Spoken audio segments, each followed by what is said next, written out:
Eu vou E aí a começar e gente passo chega para no mim. homem. É isso aí. Chegamos nele, né? Eu particularmente, criança, adolescente, quem não disse, né? Nossa, fanzaça do Spielberg, né? Pela inteligência, pela perspicácia, pela forma de fazer os filmes e pela identificação, mais ainda, daquilo que, como a gente quis tapar o sol com a peneira, de que a gente pensa diferente, de que a gente vê diferente. Diferente no caso de que é aquele negócio, eu sei que eu não sou daqui, assim, né? A minha existência não pertence nesse mundinho. E aí você vê uma pessoa lá atrás, em 1900, meu vovô Bolinha, né? Colocar filme de ET, sair do espaço, nave, fala, ai, é aquele respiro, né? Vem um oxigênio, assim, quase que um sufocante, né? Ai, deixa eu me identificar um pouquinho com isso. Então, independentemente de Hollywood, de programação preditiva, seja do que for, é gostoso da gente poder tá olhando um pouco a história. Vamos combinar que ele escreve, ele dirige, né, ele roteiriza, o cara atua em todas as posições ali dentro do campinho, né? E nasce em 18 de dezembro de 46, produtor cinematográfico e roteirista. O Spielberg, ele cresce como o filho mais velho e único menino de 4 irmãos. Eram 3 mulheres e ele. Numa família com uma forte influência artística.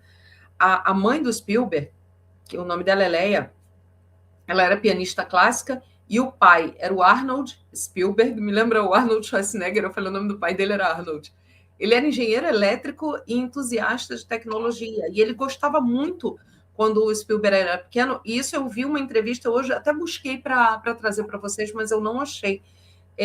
Isso eu vi há muitos anos, uma entrevista dele, ele falando justamente que o pai, uma das coisas que ele lembra, que ele via o pai e ele gostava muito de ver, é que o pai tinha essa aptidão de criar coisas e montar coisas com peças já usadas, né? Fazer engenharia lá com as pecinhas que já tinha em casa, e era um entusiasta de tecnologia. A fruta não cai longe do pé, né?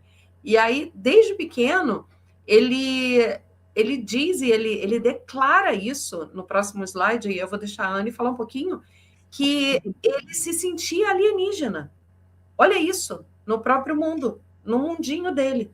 Um sentimento que ele mesmo descreve como uma sensação de não pertencimento. Vai lá, pega daí.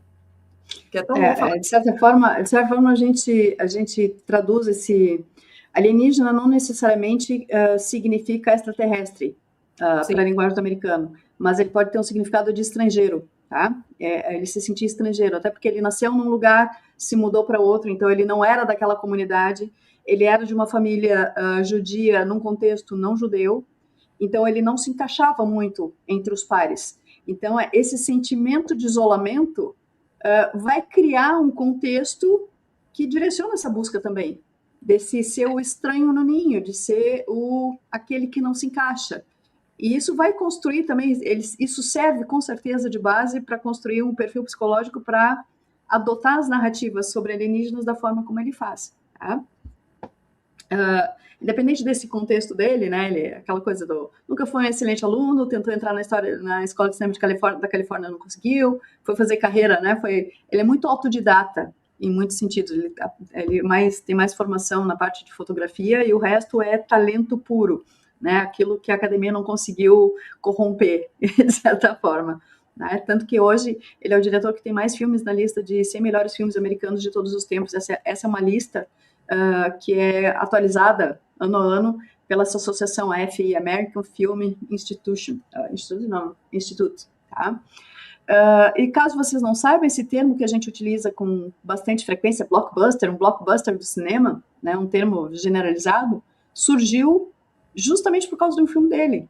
O primeiro blockbuster, o Arrasa Quarteirão, uma tradução livre em português, surge a partir do filme Tubarão, que foi o primeiro grande sucesso da carreira do Spielberg. Então ele cria um estilo, né? Ele cria aquele filme que é tão bom que todo mundo corre para ver, né? E na sequência desse blockbuster, o que acontece? Os orçamentos milionários que a gente vê hoje nas grandes produções cinematográficas americanas. Então, se deve, de certa forma, ao estilo de produção e aos resultados que ele obteve. Inclusive, começando com filmes de baixo orçamento. Que o início da carreira dele foi com filmes de baixo orçamento. Sim. Essa é a mensagem que a Dini tinha falado há pouco. Foi. Justamente. A gente já falou, vamos para frente, né? Porque senão a gente fica aqui, né? Nós duas. Aí tem aí, ó. Primeiro filme rodado do Spielberg foi em 1964. Aos 17 anos, ele faz um longa de ficção científica chamado Firelight. Depois, mais tarde, tem um filme com esse mesmo nome, é homônimo, mas não tem nada a ver com Spielberg, né? Justamente para vocês não confundirem. Tá? E ele usa uma câmera de 8 milímetros, né? E é uma história sobre luzes misteriosas no céu e aliens que abduzem pessoas e animais. Olha isso, né? E aí tá aí. Em uma pequena cidade, uma série de luzes misteriosas aparece no céu e pessoas, animais e objetos desaparecem. Um grupo de cientistas e entusiastas tenta descobrir o que está por trás desse fenômeno, né? E embora esse filme, o Firelight, ele esteja praticamente perdido dentro de uma filmografia e é difícil, né? Ele é considerado o embrião do Contatos Imediatos do Terceiro Grau. É o que dá origem, né? A inspiração, dizendo melhor assim, é onde ele faz o rascunho e depois ele faz a obra-prima, né? Que é o barato desse filme, imagina assim, ele era um moleque, ele tinha com 16 anos, ele fez um curta-metragem para participar de um campeonato, de uma disputa na escola, né? Uhum. Ele fica tão enlouquecido com aquilo, né? Porque ele, como todo cineasta, o tema predileto dele era filmar as atividades familiares, as irmãs dele eram o alvo principal das filmagens, ele vivia com uma câmera na mão. E com o sucesso do curta-metragem, ele resolveu fazer um filme. Você sabe qual foi o orçamento desse filme dele?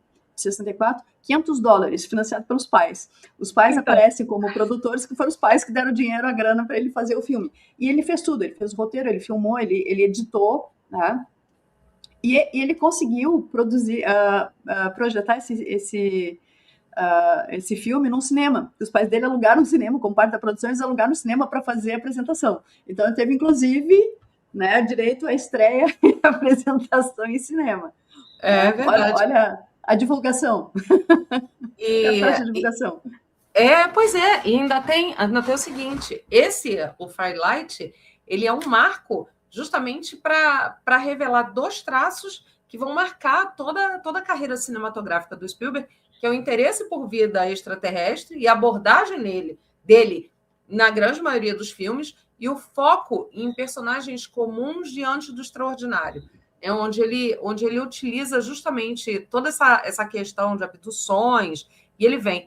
E ele se declara realmente fascinado por OVNIs e por esses relatos, né? Ele já falou isso publicamente sobre a curiosidade intelectual com o tema extraterrestre. Ele já trouxe que ele acha matematicamente impossível, essa declaração foi bem legal, que nós sejamos os únicos inteligentes no universo, né?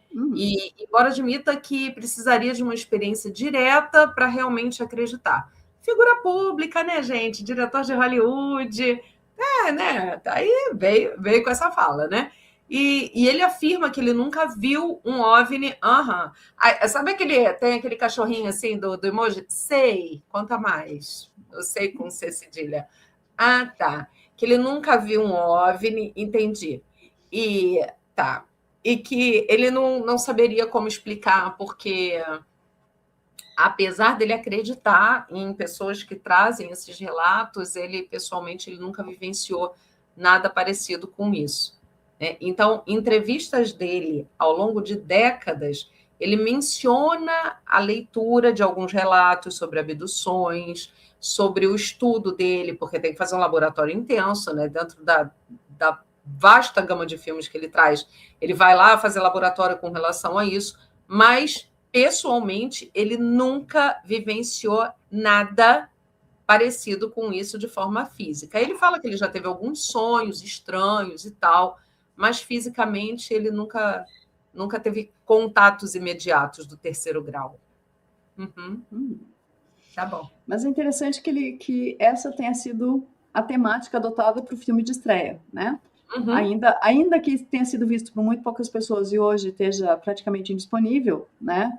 Vale o registro de que a carreira cinematográfica do Spielberg começa com a temática não só de ficção científica, mas com a temática do contato alienígena, contato e abdução. É interessante a gente pensar que dentro do tempo histórico, nos anos 60, a gente vem no acobertamento massivo de Roswell, mas com os históricos cada vez mais frequentes de abduções. Então, aqui nessa época, a gente já tem muitos ufólogos pesquisando esses casos e vindo a público, porque as pessoas ainda estão naquela fase de tentar entender o que estava acontecendo enquanto fenômeno. Daí a gente chega de Close Encounters of the Third Kind, né? Contatos imediatos do terceiro grau, como foi conhecido no Brasil. Filme de 77. Esse filme, com certeza, ele é uma quebra de paradigma, né, dentro daquilo que vinha sendo abordado. Tá?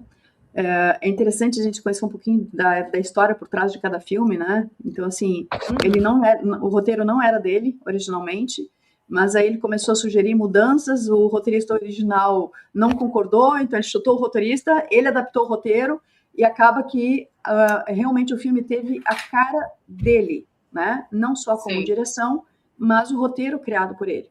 Tá? Esse filme vai vir a público, então, nos Estados Unidos no finalzinho de 1977, e em 78 ele chega no Brasil. Tá?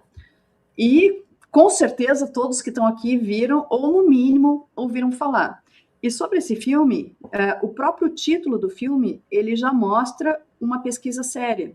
Porque essa classificação de contatos imediatos de terceiro grau, Close Encounters, essa foi uma classificação que foi criada por um ufólogo americano chamado J. Allen Hynek, né? Então, ele faz a divisão de graus conforme a distância da visualização ou do contato, né? Tanto que o terceiro grau é a visualização de seres, de inteligências, né, de seres extraterrestres dentro das naves. E o quarto grau é o contato físico, tá? Hoje, o Dr. Steven Greer já coloca um quinto grau, que é justamente o contato telepático. Mas essa classificação, ela segue sendo utilizada. Tá? E mostra que realmente houve uma pesquisa, embasamento de pesquisa em cima da temática ufológica, com base naquilo que estava sendo feito nessa época. Tá? Aí a gente tem algumas cenas emblemáticas do filme que, né, estão no inconsciente coletivo. E diferente... Fala. Não. Eu ia te interromper, era só para... É porque a pessoa lembra de umas coisas e eu ia só dar um embasamento... Esse aí, gente, para quem não lembra, o nome desse cara é Roy, dentro do filme. Né? Eu nem sei quantas vezes eu vi esse filme, nem vou entregar. Né? Ele é eletricista, tá? Ele tem uma vida normal, nada de especial. A regular guy. Exatamente. Né? Até que o afegão médio, como a gente diria. O afegão médio. Exatamente. Até que essa cara aí, que a Anne botou essa foto... ele se depara com o quê? Com um objeto voador não identificado. Né? Então, aquela coisa, daquele espanto, né? E a vida dele começa a se desorganizar de uma forma que ele passa a ter visões. Isso que é interessante. Isso lá em 1977, ele passa a ter visões, ele passa... e são visões repetitivas de uma determinada montanha. Quem conhece isso? Quem já acompanha a gente há muito tempo? Né? Sem saber onde é essa montanha, e ele não estava procurando contato com o extraterrestre, tentando entender o que estava acontecendo com relação a isso, nada, mas simplesmente ele começa a ter sensações, a ter visões, a ter sonhos, aquela coisa de aí no filme coloca, né, acordando suado, de supetão, né? E aí tem uma outra base da história no filme, é só para relembrar para vocês a cena do purê de batata. Caraca, olha, Bibi, tu lembrou agora do negócio? Pois é. E assim, tem um outro também personagem que é interessante, e eu não lembrava do nome, mas aí eu fui pesquisar para trazer para vocês, que é o cientista, o tal do Claude Lacombe, que é francês. E ele já entra no filme com uma postura diferente.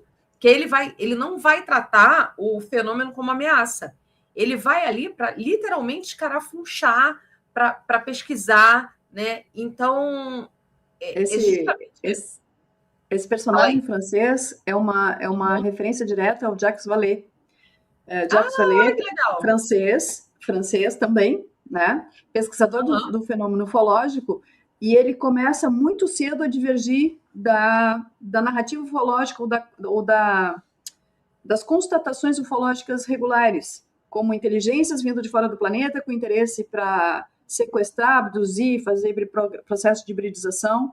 Ele entende como uma ferramenta de controle, mas de algo que está aqui e com uma característica dimensional. Já nos anos 70, anos 80, o Vallée já começa a desenvolver essa linha de pensamento mais divergente, tá? E que hoje está cada vez mais se mostrando muito consistente. Tá? O que eu acho muito interessante no filme é o imprint que o contato faz. Tá? Sim. A capacidade de um avistamento ufológico, porque ele teve um avistamento, ele viu uma nave de noite voando, e aquilo produz uma conexão, né? É um imprint que realmente acontece, e aquilo se torna quase que uma ideia fixa, né? E a comunicação que começa a acontecer, dele visualizar o Devil's Tower, né? Que é essa montanha icônica, né? Que é bastante conhecida, inclusive ela é um local que tem milhares de histórias sobre ser ponto de reunião de bruxas, né, e ter... mais recentemente, eles passaram um LiDAR nesse lugar, descobriram que é cheio tem um corredor, tem câmaras debaixo desse monte natural, uma montanha, resto de lava vulcânica, uma montanha de granito, de granito basalto, que vai se rachando, que não sei o que mais, né, fazendo aquelas colunas. O doador tinha colocado aqui na hora de tirar a cabeça que saía Brasil cortada, parece muito uma árvore cortada, e não é a única construção, anomalia geológica que tem aspectos... Isso é maravilhoso, né, de árvore. Tem muitas e muitas e muitas. Mas, enfim, esse é um local naturalmente mítico, desde os indígenas, né, desde os povos originários ali, ele traz no seu contexto uma narrativa de fenômeno, né, uma narrativa fenomenológica bastante acentuada, e foi muito uma sacada legal do Spielberg trazer um local que já é conhecido por fenômenos anômalos e trazer isso para o filme, né? Sim. Tanto que ele vai lá atrás, porque aquilo vira uma ideia fixa a ponto de romper com qualquer tentativa de normalidade da vida dele. Ele é tomado por aquilo, é um elan, é um impulso irresistível, ele não consegue resistir esse impulso, aquilo vira uma ideia fixa, ele tem que ir atrás, né? Ele tem que realmente resolver esse mistério, essa ideia que está martelando na cabeça dele. E é interessante que é o seguinte, volta só um pouquinho lá só para falar da montanha. Essa montanha, como a Anne falou, o nome é Montanha do Diabo, né? Porque Devil's Tower é Torre do Diabo, na realidade, porque fala Devil's Tower, que parece uma torre. Ela fica no estado de Wyoming, e o que a gente vê de interessante é falar assim, tá, e o que tem de paralelo com essa questão dessa montanha, do lugar? Se a gente for ver lá a tal da área a 5, né, ponto 1 da vida, o local, a questão da geografia, a questão do relevo, é bem parecido. Então, assim, será que foi coincidência mesmo esse local? Ou já era para trazer algum tipo de ligação com a dita área que está lá, né?